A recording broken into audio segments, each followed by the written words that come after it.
पिंपळाच्या झाडाखाली काहीतरी आहे. संध्याकाळचा वेळ होता. मानवत गावातल्या एका वाड्याजवळ पिंपळाच्या झाडाखाली एका वाऱ्याच्या झुळकीसह विचित्र शांतता पसरली होती. रुक्मिणी गावातील श्रीमंत व्यक्ती उत्तमराव बारहाते यांची दुसरी पत्नी त्या झाडाकडे एका विचित्र भीती आणि श्रद्धेने पाहत होती. मांत्रिक म्हणाला, याच झाडाखाली मुंजा आहे.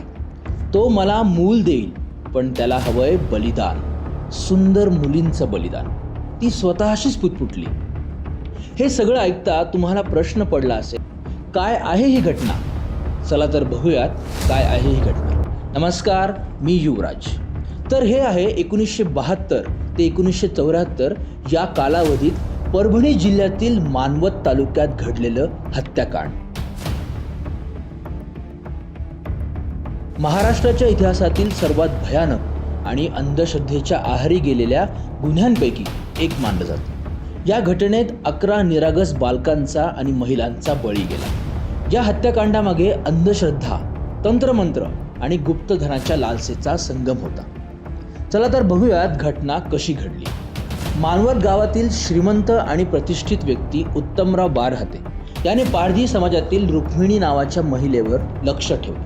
रुक्मिणीला मूल होत नव्हतं, त्यामुळे ती विविध मांत्रिकांकडे जाऊ लागली. गणपत साळवे नावाच्या मांत्रिकाने तिला सांगितलं, तिच्या वाड्यातील पिंपळाच्या झाडाखाली गुप्तधन आहे आणि ते मिळवण्यासाठी मुंजा नावाच्या आत्म्याला प्रसन्न करावं लागेल. मुंजाला प्रसन्न करण्यासाठी कुमारिकेच्या गुप्तांगाचं रक्त आवश्यक असल्याचं त्यांनी सांगितलं. हा मांत्रिक गणपत साळवे या मांत्रिकाच्या चेहऱ्यावर सतत थोडं भयानक असं हसू असायचं. तो म्हणायचा, जिथं धन, पुत्र आणि यश हवं असेल तिथं बलिदान आवश्यकच असतं.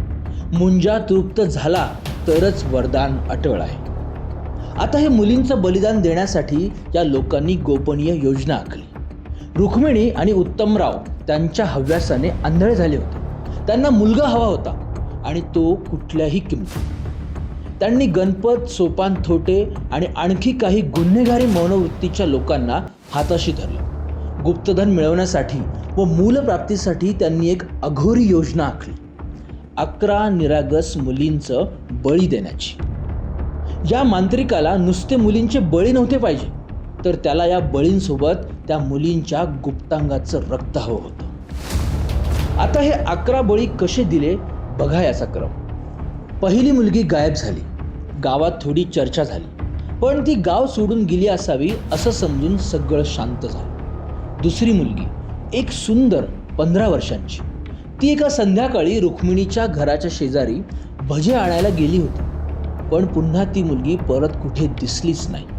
काही दिवसांनी तिचं प्रेत विहिरीत सापडलं. अंगावर कपडे नाहीत, केस कापलेले, गळा चिरलेला, डोळे भीतीने विस्फारलेले आणि तिच्या गुप्तांगावर प्रचंड जखमा.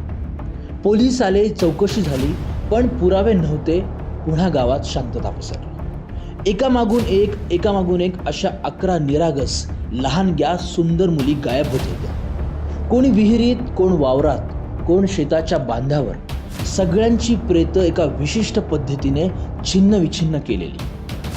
पण या सगळ्या हत्या कशा घडत गेल्या हे आता बघा. गणपत तंत्रविधी करत असे.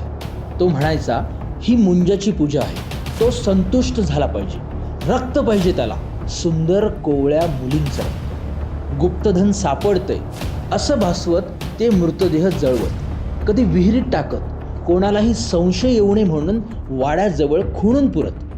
हे सगळं असंच चालू होतं. एकामागून एक मुली गायब होत होत्या, मृतदेह सापडत होते.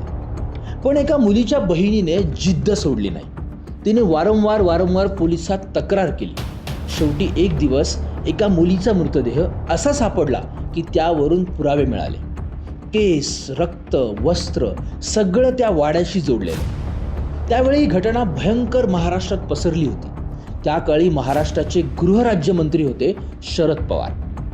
शरद पवारांकडे ही केस आल्यानंतर त्यांनी तत्काळ त्यांच्या लेवलला बैठक बोलावली आणि हुशार, धाडसी अशा DCP रमाकांत कुलकर्णी या अधिकाऱ्याला मानवतची केस सोडवण्यासाठी पाठवलं. रमाकांत कुलकर्णी यांनी दुसरं कुठलंच काम न घेता ही केस सॉल्व्ह होईपर्यंत मानवत इथे टळ ठोकून बसले आणि त्यांनी त्यांच्या इन्व्हेस्टिगेशनच्या पद्धतीने या घटनेच्या मागे लागले. पुढे पोलिसांनी सापळा रचला. चौकशीत एक एक पुरावा उघड होत गेला.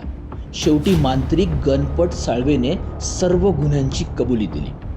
पोलिसांनी रुक्मिणी, उत्तमराव, गणपत, सोपान थोटे आणि इतरांना अटक केली. परभणी न्यायालयाने रुक्मिणी, उत्तमराव आणि सोपान यांना फाशीची शिक्षा दिली. पण पुढे मुंबई उच्च न्यायालयाने रुक्मिणी आणि उत्तमराव यांना वकिली जबाब आणि पुराव्याअभावी त्यांची फाशी रद्द केली. पण गणपतला वाचवता आलं नाही. तो वेडसर असल्याचं भासवत अखेरच्या दिवसापर्यंत तुरुंगातच राहिला. ही भयंकर अशी घडलेली घटना पुढे 100 वर्षांची भीती निर्माण करून गेली. मानवत गावात आजही काही जुन्या वाड्यांकडे कुणी जात नाही. एक म्हातारी सांगते, त्या वाड्यात संध्याकाळी मुलींचा हसण्याचा आवाज येतो. पिंपळाच्या झाडाजवळ अजूनही काहीतरी हलतं. मानवत हत्याकांड ही केवळ हत्या नव्हती, ती अंधश्रद्धेच्या अंधारातील नरबळीची खरी शोकांतिका होती. ही घटना पाहता नक्कीच अंधश्रद्धेला बळी पडल्यास किती भयानक परिणाम होऊ शकतात हे आपल्याला दिसतं. म्हणून श्रद्धा ठेवा, पण अंधश्रद्धा नको. तुम्हाला ही मानवतमध्ये घडलेली घटना मी सांगितली. ही माहिती तुम्हाला कशी वाटली मला नक्की सांगा. अशा माहिती मी पुन्हा घेऊन येईल. तुर्तास एवढंच. धन्यवाद.